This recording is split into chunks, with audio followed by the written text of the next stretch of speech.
Well, good day, everybody. It's 1 o'clock on the 3rd of September 2023, and I'm in one of these ghetto places again, as you see. Garage ghettos, I should say. Always interesting. Yes. Some factories around here in the area. As you see, one right up above me. I'm in a crane. I see some people working on cars over here. Let's see what's going on. If they'll eyeball me. Okay. So a lot of topics to talk about today. One of them is a note I'd like to mention. It's not related to Ukraine or Europe so much, but it's about this water in Japan from the Fukushima plant, the radioactive water. And they are now, as you know, dumping it into the sea.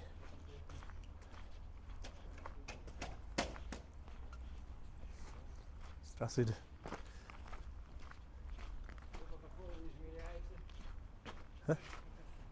Я не говорю русский. Немного. Я, what do you say, смотрю, what is the word? Video для YouTube. So, yeah.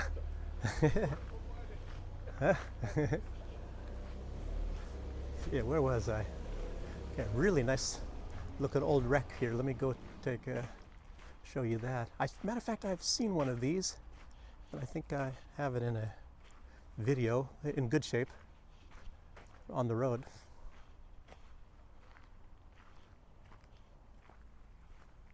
Looks like something from about, who knows, 1960? Just guessing. Okay. But anyway, talking about the water that they're dumping. And I guess China has decided they're not going to take any of that water. I mean, any of the fish there, so it's no fish from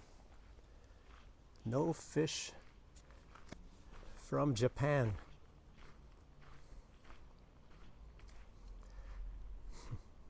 And the Japanese has decided to allocate 137 million US dollars to their fishermen because China has stopped buying the fish, a ban on buying those fish. Look at another old car. Wow, this is an interesting place. Yeah, radioactive water, dumping it in. And I think I saw some little video of some, you know, it's sort of like that Obama moment when they had used those chemicals and dumped that, I think it was a Exxon, no, I don't remember what it was, but it was some oil rig in the Gulf of Mexico, off the Louisiana coast, I believe. And then they show him eating some seafood, purportedly from the waters, after they put a huge amount of chemicals in there to try to dissipate, you know, the oil spill. Oh, I don't know, maybe I can't go here. Looks like it was a little swamp here, lots of green mud. Interesting. What an adventure, huh? Make sure I don't get my feet too muddy. Maybe I can't get through here. Doesn't look like it's a path well traveled. No. Wow. Can't really get a car in here either, I don't think. So I don't know what people use this for, just storage or something. Interesting. And those waters where they're dumping that, a lot of that, you know, they have something called the Japanese Current. And if you lived in Washington State or grew up there, you know that the waters, they also come to Washington State. So that will be contamination. I remember after that Fukushima accident, they were talking about the milk products of cows in Washington State were not safe to drink anymore. So that's a similar, you know, with how the wind patterns work, as does the water. So So I guess in British Columbia and Washington, I don't know. I'd be careful about the fish. Probably also in Alaska. I used to fish in Alaska too. I just for a short time. I was working in a fish processing plant, and also on a fishing boat for a very short time. It was salmon at that time. You know, they have Alaska king crab up there and things like that. I was there during that season. I was working in the processing plant when it was crab season, and then I luckily found, at least for a short time, a job during the salmon season, but it was pink salmon at the time. That's the least, the worst paid, of course. So you get a share of whatever the boat makes. I think I was getting half a share, so it wasn't even a lot because I was a greenhorn.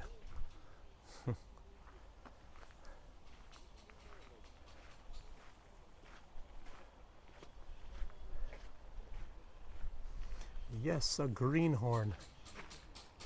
And it was still decent money, especially back for those days. It was 1980s, right? Beginning of the 1980s. So, but anyway, you have to be careful. Gosh, the crap they're dumping in the oceans now. I think the Soviets in the old days did that kind of thing. Вы, наверное, как все равно попали в прошлое, да? Не понимаю. Ты умеешь говорить? А? Скажи ему, что прошлое. Немного. Very old time. Old time, а? Окей, yeah. Старые время? Нет, я не знаю. Слово, немного слова по-русски. Too bad.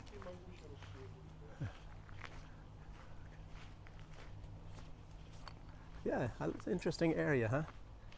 Factory over there. I think, let's see, I thought I saw some kind of plant, I don't know.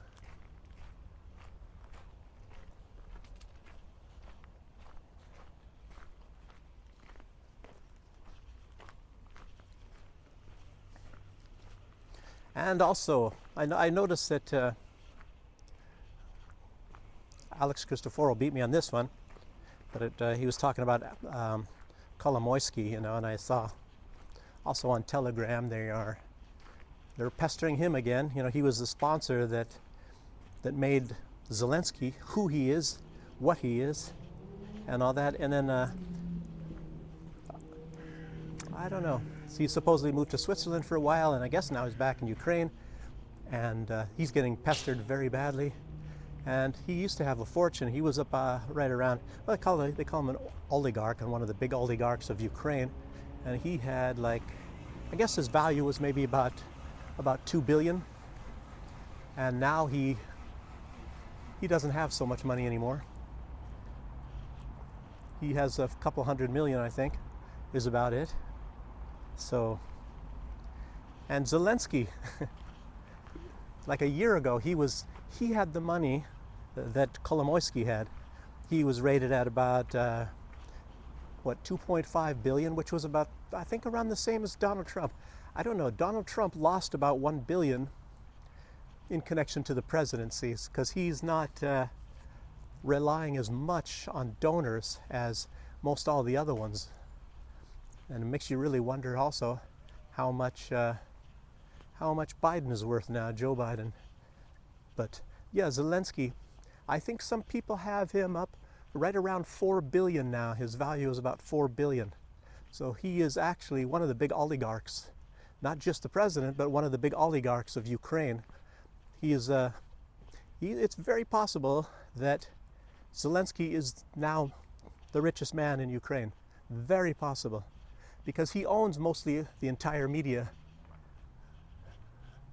you know, like news and performances and things like that. Very, very rich guy. Of course, he's definitely much richer than Donald Trump now. You know, and he goes around like Uriah Heep. You know who Uriah Heep is from David Copperfield. We're so humble, Mr. Copperfield, Master Copperfield. So, if you've ever read the book, I don't know, maybe he's in a movie too.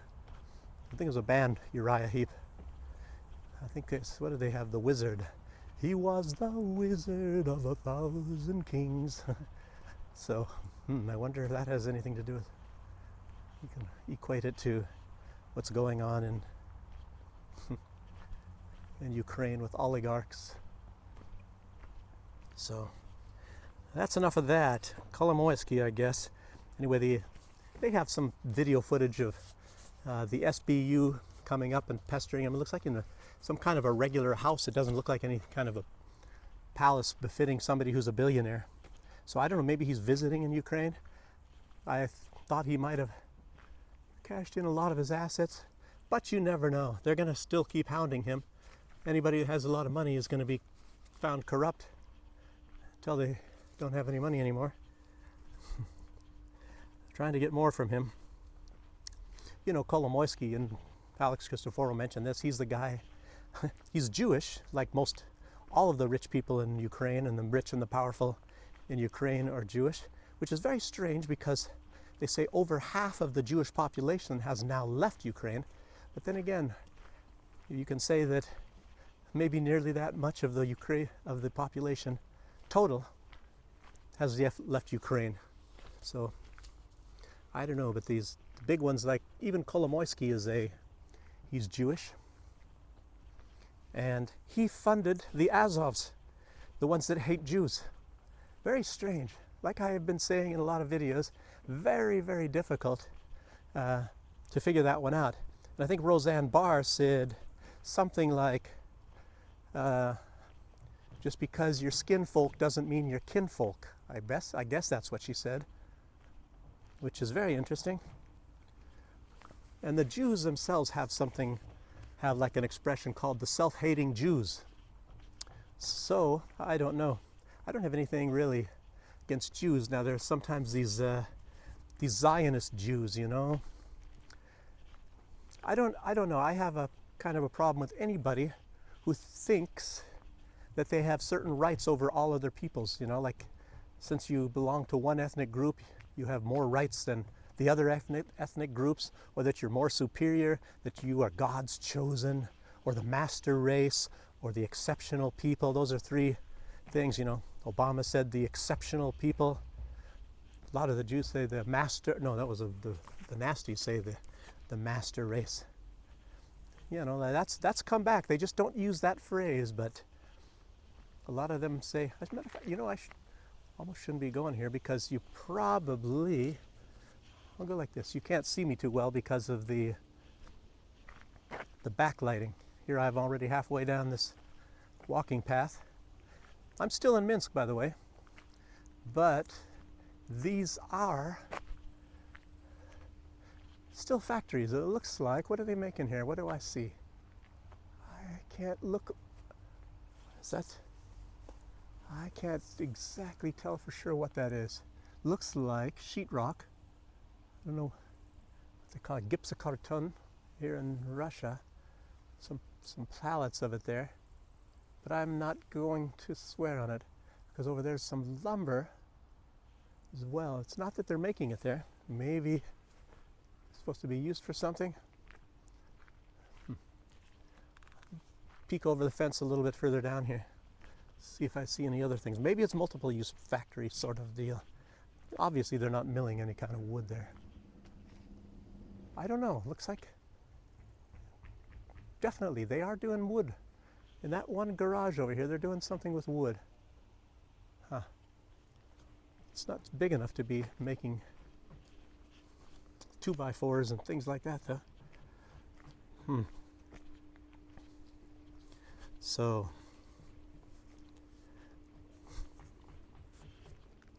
anyway, Kolomoisky, again, I'll just say he made Zelensky the president. You know, Alex Christoforou went into that really good, you know, based on this servant of the people thing that they had. Maybe it was all pre-made by Kolomoisky. And then a lot of people say that Zelensky then stabbed him in the back. Very possible, very possible. Tell you what, I'm going to go, looks like a ruin or an unfinished, long ago unfinished place. I'm just going to go take a look over there, go across the railroad tracks here.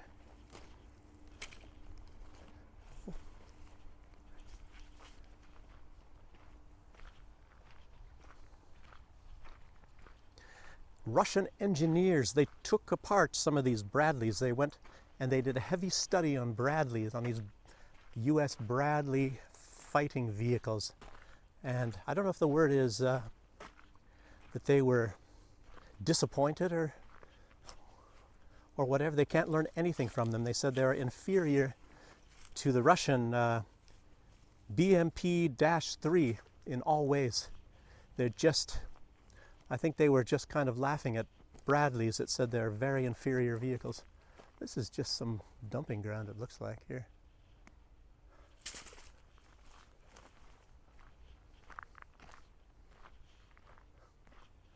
Look at that.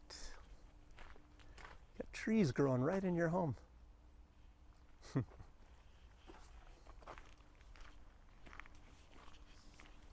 Interesting. I wonder if I can go this way. I think so. And yes, look at this. There is graffiti in Belarus.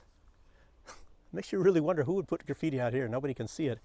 Normally in the States, I think it has to do sometimes with gangs, you know, to do signs. So look at this, more graffiti over there.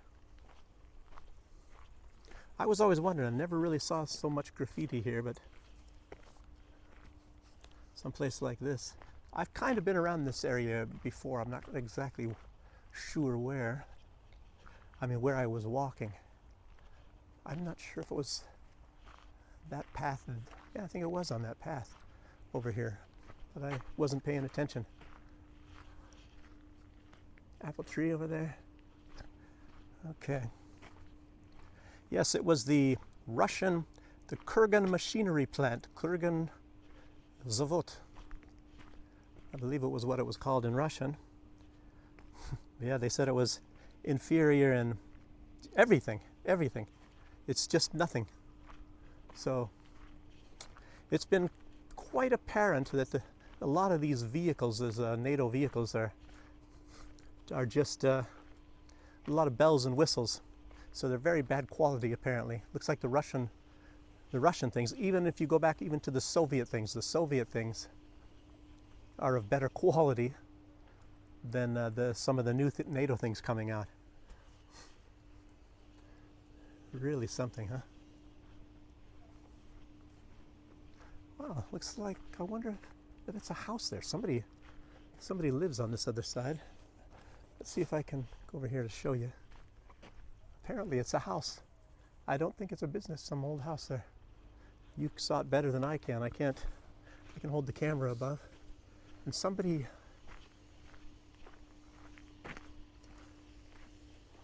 is doing their yard work here. Look at this.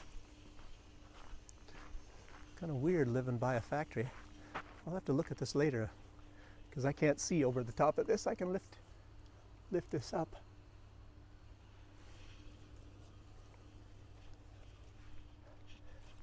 You saw it before I did. Again, let's go look at this factory, see what's over the rusted railroad tracks here. Factory type area. Huh, interesting. Fascinating.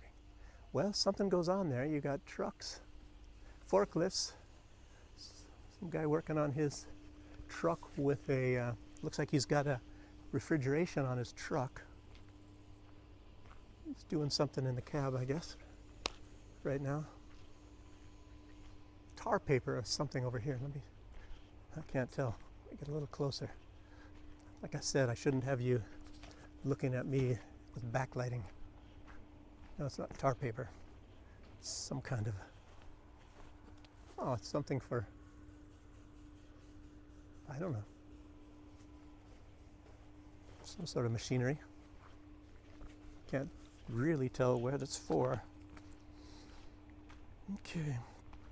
And also, you heard about this helicopter. Belarus said that a Polish helicopter flew onto Belarusian territory, 1,200 meters, they said. And Poland said, no, that's a lie. But just yesterday, I think it was yesterday, came out, they have video footage from above. I don't know if it was from a drone or from some kind of satellite. It was probably a drone.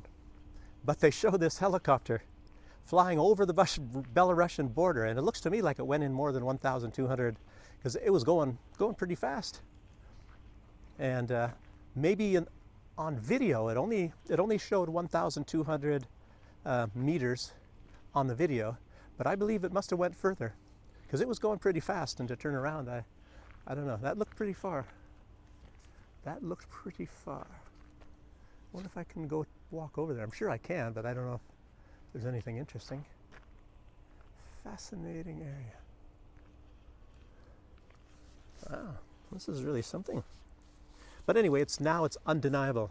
Undeniable, but I'm sure they're going to still deny it. And the border is clearly marked, so the pilot could not have been mistaken. Could not have been mistaken. I was watching a video from Anya K, if you want to say. Look at this, is where they have the street cleaner machines and things, apparently. So this is where they're at, huh? Some of these machines, okay. Snow shovel over there. It's a little bit early for that. So, but Anya K, she was quoting from Sergei Lavrov, and Lavrov was giving some speech, you know, and looks like she really loves him as a diplomat. Of course, he is very, very good. There's no denying that. I think she said he's the best diplomat, maybe. But he said, history depends greatly on the personality of those in charge. And it's very odd because just some days before that, you had Tucker Carlson said it's almost the same thing.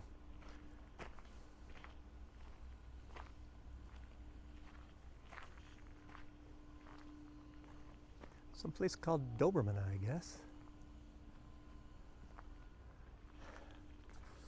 With a name like that, I don't want to walk in there. Look at this. This is fascinating. Look at this. I have to get a little further because the light, the backlighting, you won't be able to see it. Look at this old place here. It's incredible.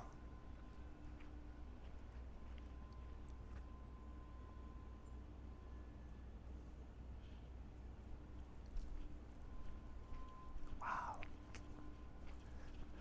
Ignore the new vehicle here. Next. That's the name of the vehicle with a deer on it. Gazelle. I don't know what company makes that. Look at this old sign here. 5 meters. Stay 5 meters away from there. Incredible. Old Soviet factory of some sorts. Some guy working there. Some guy sitting there, sitting in the shade from the other side. Over here it looks a lot nicer. I don't know if I want to go there because it's too nice. I don't want to show you some of the things that are nice. Things are getting kind of nice already. See, things are getting taken care of here.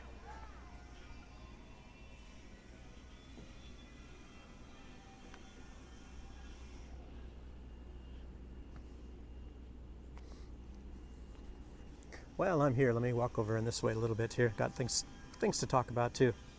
But anyway, Tucker said leadership matters.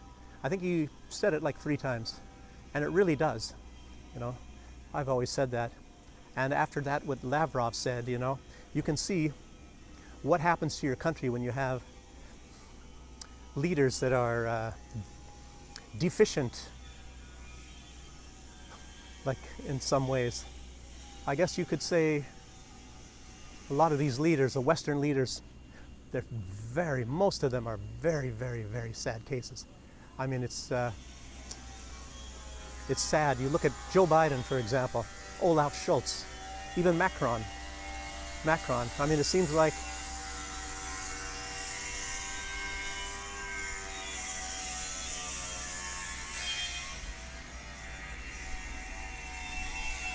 like Paris is in constant protests always. I believe there's even protests right now. They're not very big, but they have protests. So let's take a walk back here.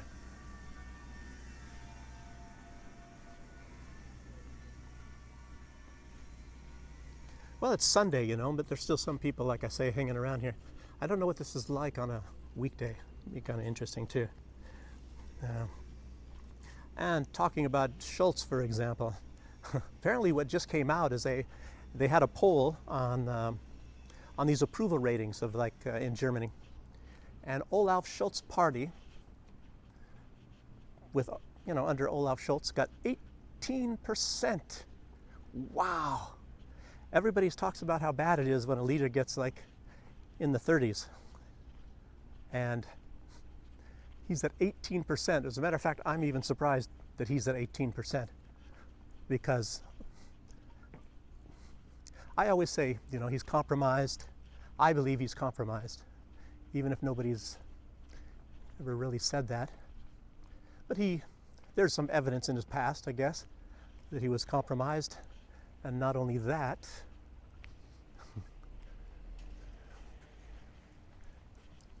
he's weak. He's a very weak guy, a very weak leader. And he's so weak, I don't even think you can call him a leader. That's not a sign of leadership, being that weak. He's kind of a puppet, I believe. And puppet, obviously, of the United States. Everybody knows that. And I think maybe fully of the United States and no one else. He's certainly he's not for the people, and he's not for Germany any more than Baerbock is. Okay, what about Baerbock? You see, 18% for Olaf Scholz party, which is the SPD. And what about Baerbock and Habeck, from the Greens party? 13%. 13%. And the FDP, as you know, there's a coalition. I guess they call it the traffic light coalition because of the colors. It's red for SPD, and yellow for the FDP, and green for the Greens party. So it's like a traffic light. And the FDP really never does get much approval, and they haven't for a long, long, long time. Maybe since the 1980s. But right now they're at 7%. I've seen them as low as 5%. And it's very strange because Die Linke, which some people call the Communist Party, I wouldn't call those people communists, but they're left. Their party's called Die Linke, the left. So, but actually they make a lot more sense than any of the three major parties that are in office right now. I would give them a lot higher. I'd give them maybe, I don't know. If Schultz got 18, I'd give them at least 20. But, you start to spread out all this stuff. The AFD, the Alternative for Deutschland party, they're at 21%, which is actually frightening. It's frightening, not for me, but frightening for these other parties, because, they try to make them out like Nazis, like they're far right or something. They're not far right. I would call them a little bit more center. It's kind of strange. They're far right. And a lot of people call far right people like have some kind of a racism or something like that. Well, who are they racist against? They're against mass immigration into Germany, but they're not against any of the people coming into Germany. They just say they have to do it the right way. So I'm trying to think, well, how are they far right? They're certainly not far right, but let's see. In fact, let me walk over this way. Walk over this rusty bar here. I'll show you where I'm going. I'm just going to go get closer to this heating plant. See, there's even litter in Belarus too somewhere. I'm taking you off the beaten path here. No, but AFD, far right, I don't know. Everything's getting redefined nowadays. What is right? What is left? What is communist? Jackson Hinkle calls himself a communist. And, in my day, growing up, communists were some weird thing, even though they never really told us what a communist is. If you find out on your own and you only find out some of the negative things, and then you find out it's not quite what you're taught, not quite, and they try to teach you as little as possible about it, why it is so bad. They told you about centralization and some other the negative consequences of what was going on in the Soviet Union and other places. And then it's like socialism. They say, oh, yeah, you know, they equated socialism with communism. And I'll tell you what, this is a big mess of stuff. You have different theories of socialism. Communism is one thing that was kind of well defined by you know, Karl Marx, and then socialism, and then some people have their different ideas of socialism. Like some people said, like there was socialism 1 and socialism 2, and then it's like a stage. Like first you have socialism 1, then you have socialism 2, and then the next stage is communism. So that you have to have 1 and 2 before you get communism. So I don't know about that. And Belarus, I would definitely call this a socialist. Well, you know, the thing is, like I always say, there is no such thing as a socialist, pure socialist, or pure capitalist society. Everything is a hybrid. Everything is a hybrid. Because you can go down to the shopping malls and try to mention the word that it's socialist here, and you'll say, what? You know, and then there's people with BMWs, and I mean, as I showed you, Teslas, BMWs, Mercedes, and all that sort of stuff. And the idea we had back in those days is you can't have that if you're socialist or communist. So all this stuff is all mixed together. Look at more graffiti. Look at this, is an interesting view. Fantastic photo if you think about it. Maybe it's not so much for you. This is a wide angle lens.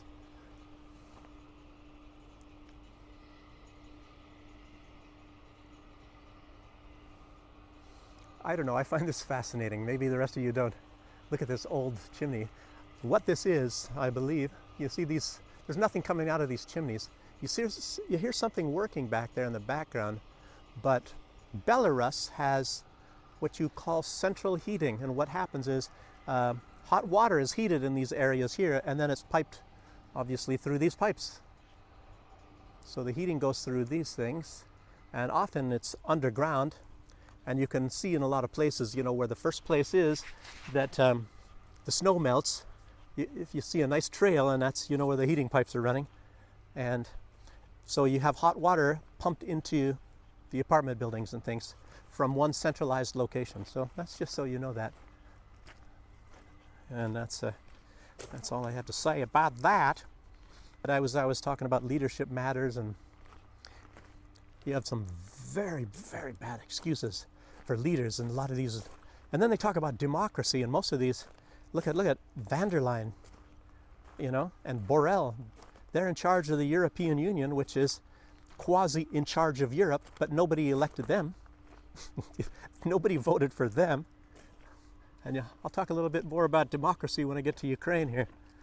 So they're going to have a vote, but okay. Along with that line, they had the Sunday Times in England, in the UK. They wrote an article, and it says that there seems to be autocratic tendencies in Ukraine. It seems to be. You know, isn't that strange? They kind of now notice that. It was never there for the last 2 years, but now all of a sudden there's autocratic tendencies in Ukraine. And they said that could be a problem for democracy. Democracy is at stake. That's what they said. Isn't that strange? Democracy is at stake. But wait a minute, didn't Zelensky ban practically all other political parties? And of course he said there's going to be no elections because there's a war going on, and now he said there will be elections when he gets $5 billion from the United States to run the election.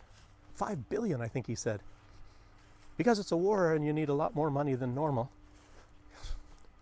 Wow, this is really something. And I guess you're going to get democracy out of $5 billion for the ruling party. What about the other parties? Who knows? What other parties? Maybe they're hurriedly going to make a couple parties. Jeez. Anyway. They also have, as you know, in the United States, I saw some video, it was about the Neo-Nazi Party of America, you know, wearing their swastikas and all that sort of stuff. And they said they will support Joe Biden. Joe Biden for president. The leader of that the Nazi Party is at least at that in Florida. This is where this was in Florida. His name is Christopher Palhaus. You know, and they had a rally, and they were all on a bridge with swastikas on their flags and lifting their arms up and things like that. Yeah, you'd have to maybe try to find it. Most of them heavily. One guy, his whole entire face, I think, was tattooed. It was blue. I was thinking, gosh, this guy. And I think he was one of the most vocal. Really, really something. So, and also, what happened? Medvedev, he just came out.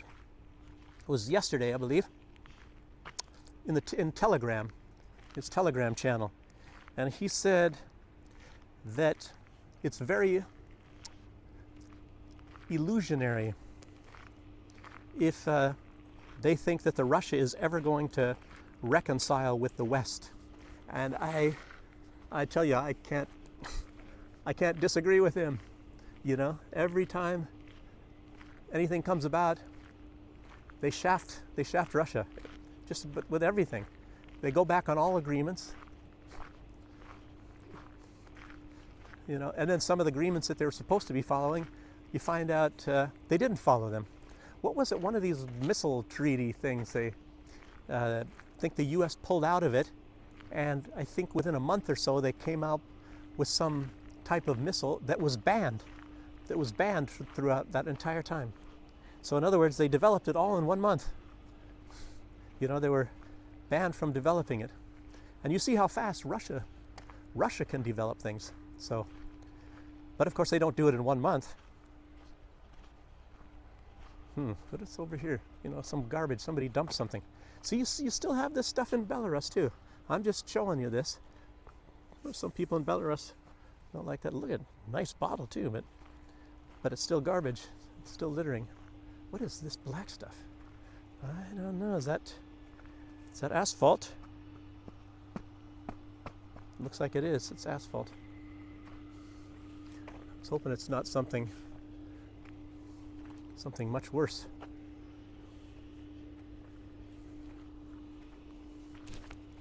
Well, maybe the government will watch this and they're going to have somebody come in here, clean it up, and before too long it's going to be a park. This is kind of an off the beat area. It's on some little road somewhere that I took. As you saw, I was going down a dirt road to get here. It was more like a trail, but there is a road out there, and it looks like a little neighborhood, and at the beginning of it, it's very nice. And then you all of a sudden hit this area here, and this is, I think, the back way for this heating plant. Actually, I'm going to this heating plant now. That's amazing. I guess I found the way. I've seen the light. Found the way here. Oh, look at this. Electricity? Is that generating electricity here? Is that what that is? I don't know. Or just they need a lot of electricity. Yeah, this is an electrical plant too. Maybe that's what this is. Boy, I'm thinking it's hot water because these stacks here. Maybe it's both. Well, you have these major pipes here, so it's definitely water.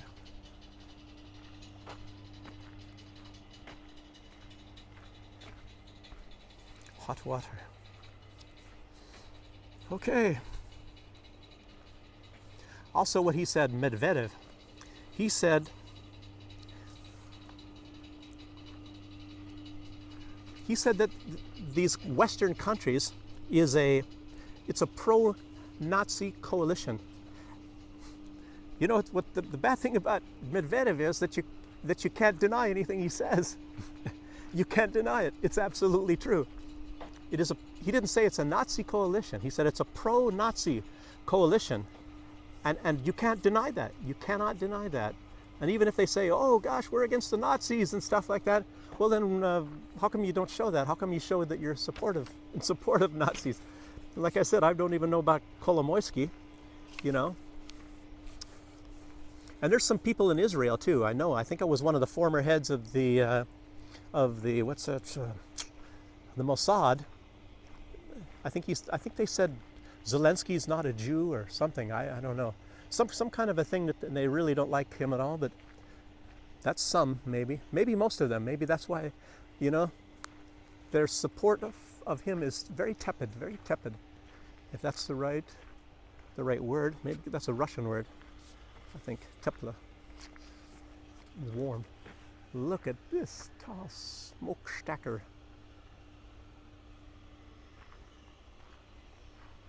Wow. Can you imagine? See those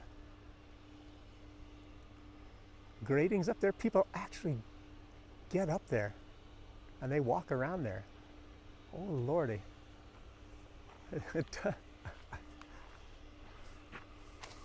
I don't think I would want to do that. It doesn't look like it's that safe to me. But yeah, he was saying that the coalition, he said Kiev is becoming more and more Nazi. I guess it's getting even worse. You know, and they're saying that all Russians are accountable, all Russians, and it doesn't even matter where you are, doesn't even matter your ethnicity, even if your blood that runs through you and you were born in Ukraine, but if you are living in Russia, and in other words being a Russian citizen, then you are accountable too. So apparently they will even hold accountable their own master race. So, but you've heard people in Estonia and all that, they want to kill all Russians, you know. Seems some people were saying some things, but I apparently you can't say this stuff on YouTube. That's what I was going to say. So what people are saying about Russians. So this is a more adventure. I don't know where I'm going here. Let's see. I'll show you where I'm walking. I can, it's kind of windy right now.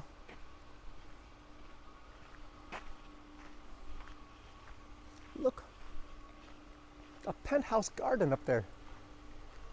A couple plants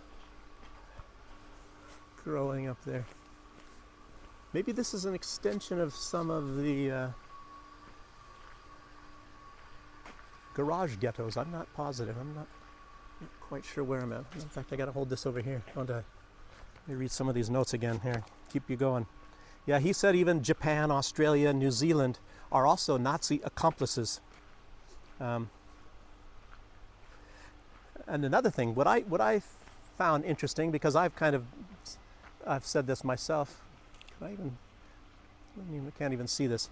He said, Medvedev said that this Nazification seems to be the new European ideology.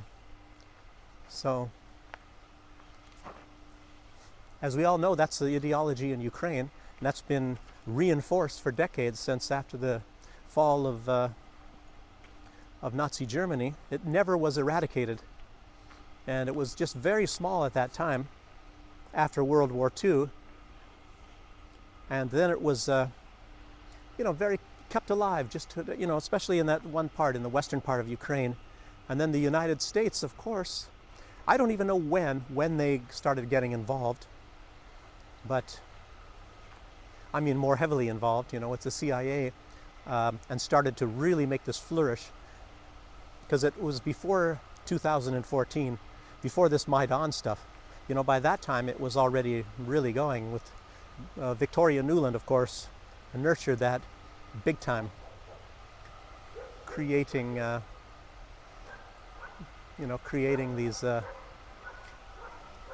I don't know, to me it sounds too good when you call them nationalists, because I don't know, and then because it's worse than that. It's worse than that, people. Okay, well, let's get off of that topic. Lukashenko, he says the program that allows people from Poland and the Baltic states to visit Belarus without visas is kind of a Belarusian Schengen, like the Schengen agreement, where actually, I was living in St. Vincent and the Grenadines, and I have that passport from St. Vincent and the Grenadines, which is an island in the Caribbean. In other words, like Central or South America, you could say.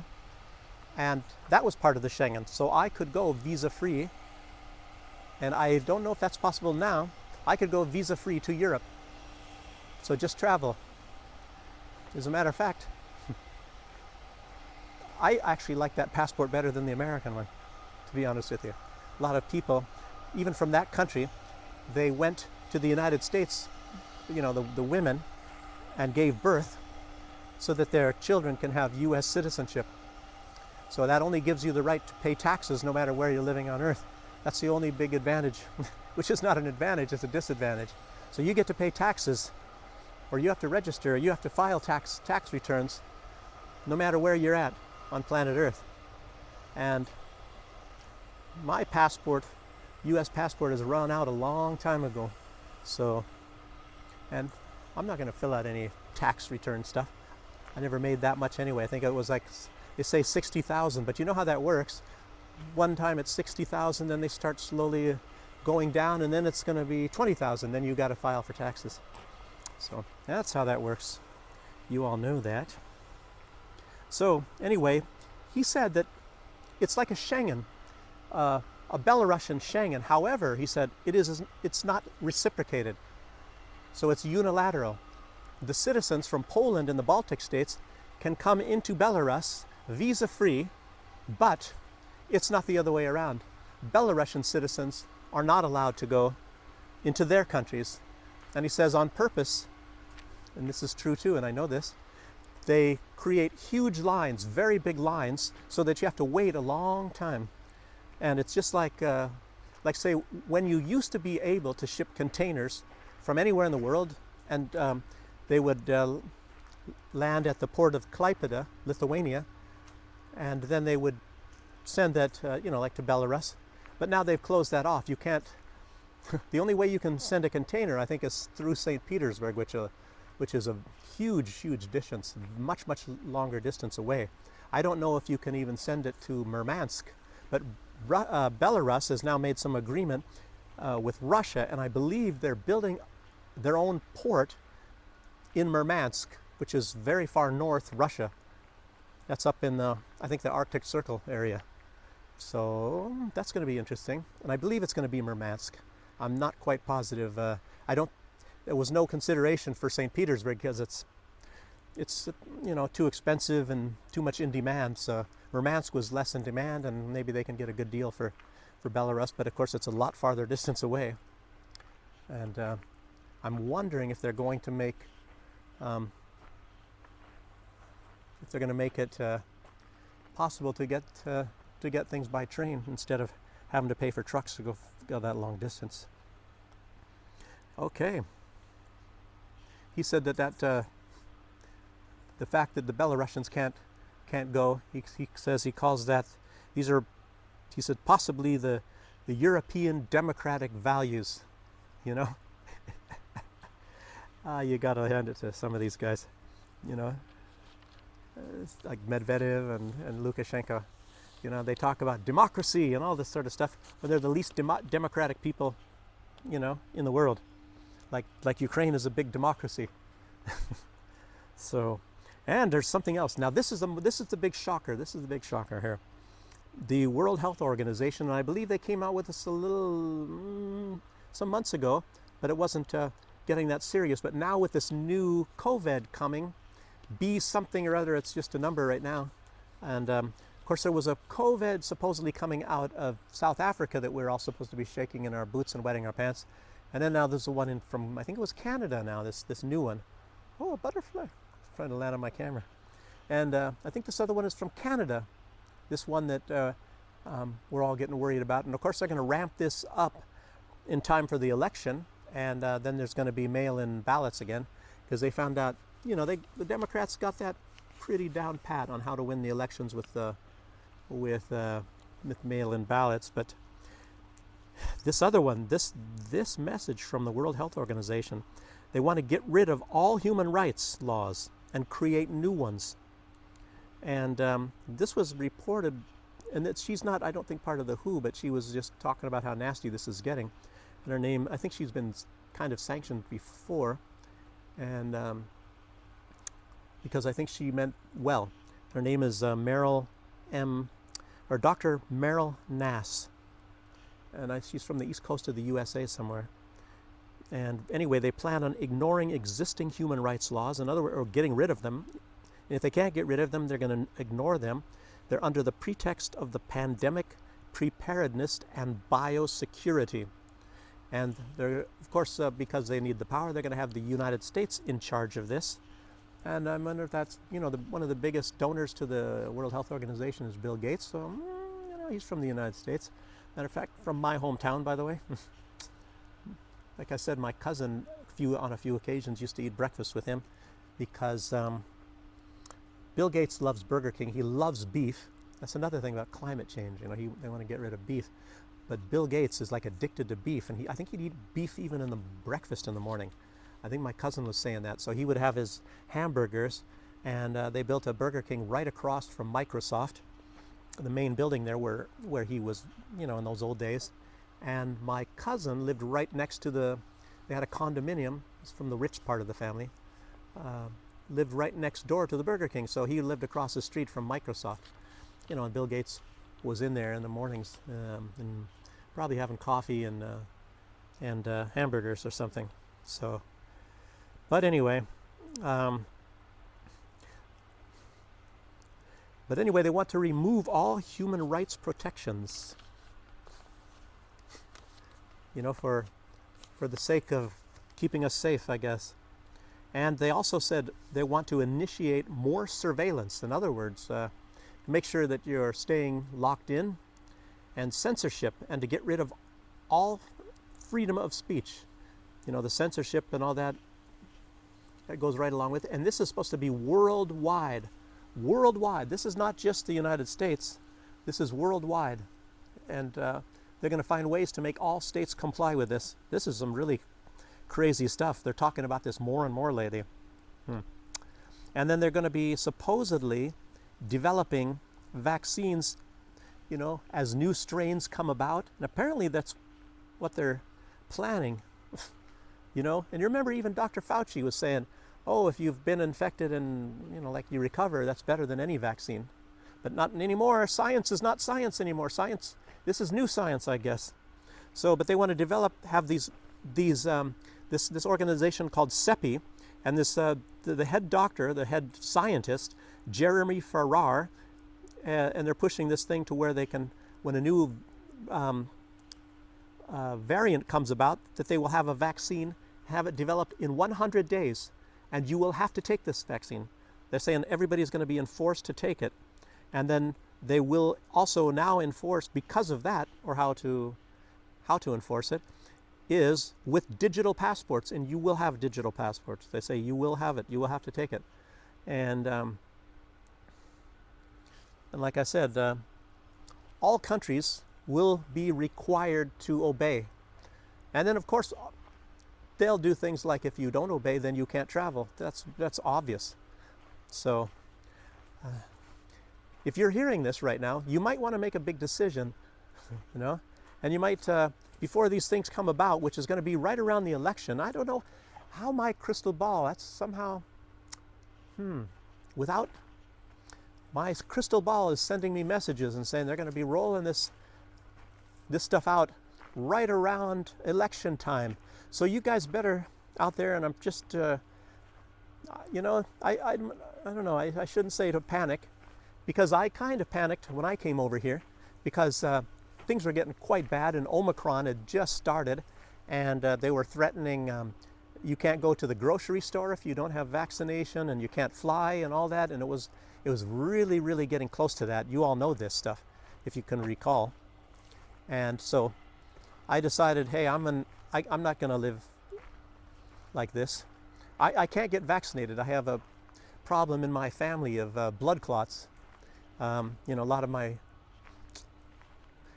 ancestors, I don't know, my grandfather and my grandmother on my father's side both died as a result of blood clots. I think my uncle, and my father was fighting that most of his life, and I believe even my aunt. So like a cholesterol sort of a deal. And I haven't even had mine checked for years, but I don't smoke, and I go jogging all the time. I'm physically fit. I try to be. So I don't eat, I don't know, maybe, I think it has to, I do like butter. Buttered popcorn, but anyway. I'm just saying, this is a dead end, I guess. Tell you what, this is a track. Maybe it catches up to the other track, or is this? I'm gonna walk down these tracks here. Went down the track, never looked back. Polly Ann drove steel like a man. Woo-wee! Polly Ann drove steel like a man. Yes, John Henry, he could hammer. He could whistle, he could sing. Anyway, you're not watching this to listen to me singing here. No, but seriously, I tell you what, very, very difficult decision, but right now you have time to think about this. I don't know if you have the capital. You know, I was saving, but I wasn't saving necessarily for this. I was saving because I was feeling something was happening. So I started saving, you know, for like almost 2 years in advance. As you know, I'm just a regular old person like you. I'm not any kind of rich guy or nothing, but I had saved and, you know, built 2 businesses and saving and adjusted my living, how do I say it, quality of living, you know, to a lesser amount. And of course I did increase it better. You know, I was traveling to Germany a little bit before. The first many years I didn't travel anywhere. I stayed put. I didn't really have it. I was renting one room, working and sleeping and everything in that one room. And the bathroom didn't even have a door, or it had kind of some blocks laid up for a divider. So it was terrible. One little sink. I think it had 2 electrical outlets, 2 or 3. No refrigerator and no stove, so you couldn't cook either. It was kind of a challenge.